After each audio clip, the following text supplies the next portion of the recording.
అంటే మాట్లాడుకునే దాన్ని బట్టే ఉంటది. మనం ఏదైతే ఫిట్టింగ్ చేసేటప్పుడు ఏదైనా ఇంట్లో పని చేసుకునేటప్పుడు ఇది ఇంత అని మాట్లాడుకుంటే వాళ్ళ అగ్రిమెంట్ తోటే ముందుకు వెళ్తారు.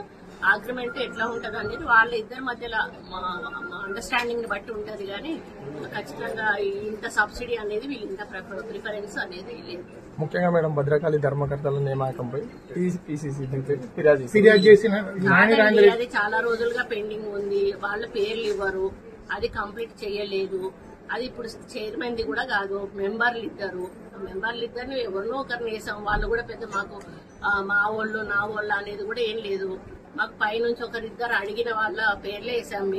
మేము కావాల్సుకొని మా వెంట తిరిగే వాళ్ళు అనేది వేయలేదు. ఇంకా ఆ మాత్రం ఒక గుడిలో కూడా నాకు ఒక ఇద్దరి ధర్మకర్తలను కూడా సొంతంగా వేసుకునేటువంటి అధికారం లేదు అని చెప్పడం చాలా బాధ. ఎవరి లిమిట్స్ లో వాళ్ళు ఉండాలి అని చెప్పి నాని రాజేందర్ రెడ్డి కామెంట్ చేశారు. ఆయన చిన్నోడు నాకంటే ముందు నుంచి కూడా ఎమ్మెల్యే కావాలనుకున్నాడు. పాపం నా తర్వాత అయిండు, ఏదో అదృష్టం కొద్ది అయిండు. నేను ఆయనని ఏమీ అనదలుచుకోలేదు. ఎందుకు అనంటే ఆయన విఘ్నతకే వదిలేస్తాం. అందుకంటే నేను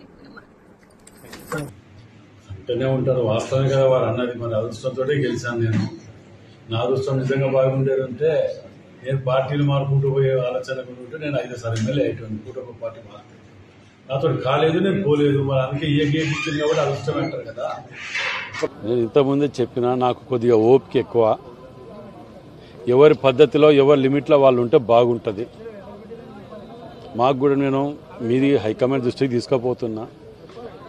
పెద్దలు వారు వాళ్ళ యొక్క పెద్దతనాన్ని హోందాన్ని కాపాడుకుంటే అందరికీ మంచిది.